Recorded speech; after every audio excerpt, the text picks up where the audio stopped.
اور بھٹو کو سزائے موت ہو گئی۔ آپ کا کیا خیال ہے کہ یہ جو ضیاء الحق تھا اس نے اپنی مرضی سے وہ سزائے موت دی تھی؟ ہمارا سسٹم کہیں اور سے چل رہا ہے، اور جب تک آپ اپنا سسٹم اپنے پاس نہیں لے کے آئیں گے اس وقت تک پارلیمنٹ بھی مضبوط نہیں ہوتی۔ لیکن پارلیمنٹ میں جو لوگ آئیں سب سے پہلے وہ عدل کو سمجھتے ہوں، انصاف کو سمجھتے ہوں، وہ جھوٹے نہ ہوں، بے ایمان نہ ہوں، فراڈی نہ ہوں، اب وہ لائیں گے کہاں سے؟ وہ آئیں گے کہاں سے؟ یہ نواز شریف اگر آج میں اس کے یہ الفاظ سنوا رہا ہوں، یہ بے نظیر کو گالیاں نکالتا تھا اور زرداری اس کو نکالتا تھا، یہ زرداری کو نکالتا تھا، عوام کو تو ان لوگوں نے بتایا کہ یہ چور ہے، یہ ڈاکو ہے، جس طرح وہ کہتے تھے کہ پیٹ پھاڑ کے میں پیسے نکالوں گا، یہ کروں گا، تو یہ چیزیں تو عوام کو انہوں نے دی۔ تو جناب جو آج پاکستان میں آپ دیکھ رہے ہیں یہ خوفناک حالات چل رہے ہیں، جہاں پہ ہم بتاتے رہتے کہ انسانی حقوق کا جنازہ نکلتا ہے۔ کل ایک ویڈیو سوشل میڈیا پہ میں نے دیکھی، ایک میرا خیال ایکٹر ہے، میرے پاس وہ ویڈیو موجود ہے، وہ کہتی ہے کہ طاقتور لوگ، نامعلوم افراد لوگوں کو جب تک وہ اپنا مقصد پورا نہ کر لے ہم آزادی سے زندگی نہیں گزار سکتے۔ جو بات میں سمجھانا چاہتا ہوں وہ سمجھ گئے ہیں، مقصد یہی ہے جو آج تک یاشی یا شراب شباب کی محفلیں جس نے ملک کو نقصان پہنچایا ہو، تو جس پہ نظر پڑ جاتی طاقتور لوگوں کی وہ اٹھا کے لے جاتے ہیں، ان کو یہ نہیں ہوتا فرق پڑتا پھر اس کے ساتھ کیا سلوک کرتے یا کس طرح وہ ان کو منہ بند رکھنا پڑتا ہے، اس کا بھی انہوں نے ویڈیو آڈیو کے ذریعے بندوبست کیا ہوا ہے۔ تو جناب یہ حالات پاکستان میں اس وقت چل رہے ہیں کہ نواز شریف جیسا بندہ کہہ رہا ہے 12 لوگ مجھے گرفتار کر کے لے گئے، اور اب نواز شریف صاحب باہر بیٹھے ہوئے ہیں لندن میں، روزانہ لوگ گرفتار ہوتے ہیں، روزانہ ضمانت ہوتی ہے، لیکن انہوں نے کبھی بیان نہیں دیا کہ یہ آپ غلط کر رہے ہیں۔ جب اپنے اوپر پڑی تھی اس وقت انہیں یاد آ گیا تھا۔ ہونا تو چاہیے کہ آپ یہ آواز اٹھائیں کہ جناب مگر یہ تو خود سب کچھ کروا رہے ہیں، ان کی بیٹی کروا رہی ہے، اور بدنام یہ اداروں کو کر رہے ہیں، نام اداروں کا آ رہا ہے، ادارہ جن کے پاس طاقت ہے لوگوں کا دھیان ان کی طرف جاتا ہے۔ لیکن کیوں ایسے ہو رہا ہے؟ میرا خیال ہے یہ سب کو آپ کو پتا ہے، اس کی تفصیل میں جانے کی ضرورت نہیں ہے۔ عادل راجہ کے متعلق صبح سے خبر چل رہی ہے سوشل میڈیا پہ، الیکٹرک میڈیا پہ، کہ وہ گرفتار کر لیا گیا ہے، اور کسی کو کوئی پتہ نہیں کہ کیوں گرفتار کیا۔ بھی پاکستان میں کسی بندے نے ایف آئی آر درج کروائی، اسلام آباد میں 20-25 لوگ کوئی آڈیو ویڈیو سن رہے تھے اور وہاں پہ بتایا جا رہا تھا کہ یہ حملے کر دو، یہ کر دو، کوئی اس طرح کی بیان بازی پہ سنا ہے کہ افواہیں جو چھوڑی گئی ہیں کہ گرفتار کیا گیا ہے۔ پہلی چیز تو یہ ہے کہ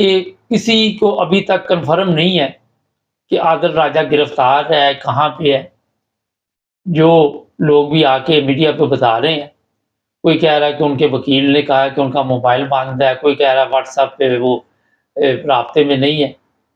یہاں انگلینڈ میں تھوڑا سا آپ سب کے علم میں ہونا چاہیے کہ جب کسی کو گرفتار کرتے ہیں تو باقاعدہ اسے سب سے پہلے یہ کہتے ہیں کہ آپ اپنے وکیل کے ساتھ رابطہ قائم کر سکتے ہیں، اپنے وکیل کو بتا سکتے ہیں، اس کے گھر والوں کو بھی اطلاع دی جاتی ہے کہ آپ کے فلاں بندے کو گرفتار کیا جا رہا ہے۔ یہ کوئی نامعلوم افراد یہاں پہ نہیں ہوتے کہ جس کو مرضی اٹھا کے لے جاؤ۔ اور پھر اگر عادل راجہ گرفتار ہوا بھی ہے اور کس وجہ سے ہوا، کسی کو یہ علم نہیں ہے، کسی کو کنفرم نہیں ہے ابھی تک کہ کون سا اس پہ کوئی دفعہ لگی ہے، کون سا جرم ہے، کون سا الزام ہے، کیا ہے، کسی کو کوئی علم نہیں۔ میں وکیل یہاں کا تو نہیں ہوں، مگر وکلاء سمجھتے ہیں کہ 24 گھنٹے میں عدالت میں پیش کرنا پڑے گا یہاں پہ اگر گرفتار کیا ہوگا، اور پھر عدالت فیصلہ دیتی ہے کہ اس بندے کو چھوڑ دو، اگر کوئی بہت بڑا جرم کیا ہوا ہے تو پھر اس کو ضمانت وغیرہ کا بندوبست کرو یا جو بھی۔ اب کہا یہ جا رہا ہے کہ پاکستان کی جو ہماری فوج ہے اس کے خلاف عادل راجہ جو تھا وہ پروپیگنڈا کر رہا تھا۔ ہوا یہ کہ پچھلے دنوں عادل راجہ کی والدہ کو بھی اٹھایا گیا، یہ سوشل میڈیا پہ میں نے سنا، اور اس کی بہن کو بھی تشدد بھی کیا گیا۔ اب جو لوگ اٹھا کے لے کے گئے نہ انہوں نے کوئی ایف آئی آر درج کی، ہمارے تو وہاں اغوا کر لیتے ہیں منٹ میں، اور نہ انہوں نے کو پوچھا کہ کیوں لے کے جا رہے ہیں، پھر گالیاں گندی دی جاتی ہے جس طرح پاکستان میں کسی کو گرفتار کر لیتے ہیں، اور سب سے پہلے آغاز ہی گالیوں سے ہوتا ہے۔ تو کافی ڈسٹرب تھا عادل راجہ اور کافی پریشان تھا اس وجہ سے، مگر ابھی جو میں کل پرسوں دیکھ رہا تھا تو بتایا جا رہا تھا کہ چھوڑ دیا گیا، ان کو آزادی مل گئی ہے والدہ کو۔ اور ابھی فوری طور پہ میں کوئی اس بارے میں بات اس لیے نہیں کہوں گا کہ جب تک آپ کو پتا ہے کہ الطاف حسین صاحب کو بھی گرفتار کیا تھا اسی سلسلے میں ایک دفعہ، بعد میں وہ کیس ختم ہو گیا تھا اور کوئی اتنا بڑا مسئلہ نہیں بنا تھا، بری کر دیا گیا تھا۔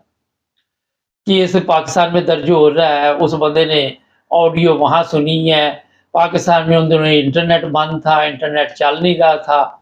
اور یہ جو کیس کرواتے ہیں ان کا بھی آپ سب کو پتہ ہے کہ جھوٹے کیس ڈال دیتے ہیں، بعد میں اس نے ملنا نہیں ہے۔ تو اتنی بڑی کوئی پریشانی کی بات نہیں ہے، پاکستان کے حوالے نہیں اس طرح کے لوگوں کو کیا جاتا۔ ظاہر ہے عادل راجہ، اب مجھے تو پتہ نہیں یہاں پہ اگر سیاسی پناہ بھی لی ہوئی تو اس کو کوئی اتنا ایزی نہیں ہے کہ پاکستان کے حوالے کیا جائے۔ فوری طور پر لوگ اپنی سوشل میڈیا اکاؤنٹ چلانے کے لیے بیانات شروع کر دیتے ہیں، اور یہاں پہ قاعدے ہیں، قانون ہے، اگر پکڑ بھی لیا تو پرویز الہی کی طرح کوئی 10 دن کپڑے نہیں بدلنے دیں گے۔ جیل کا سسٹم یہاں پہ اتنا کوئی گیا گزرا نہیں ہے، اور میں کئی دفعہ بتا چکا ہوں کہ انسانیت زندہ ہے یہاں پہ۔ پولیس والے جو ہوتے ہیں وہ بڑے احترام کے ساتھ، عزت کے ساتھ پیش آتے ہیں، کوئی گالی نہیں دیتا،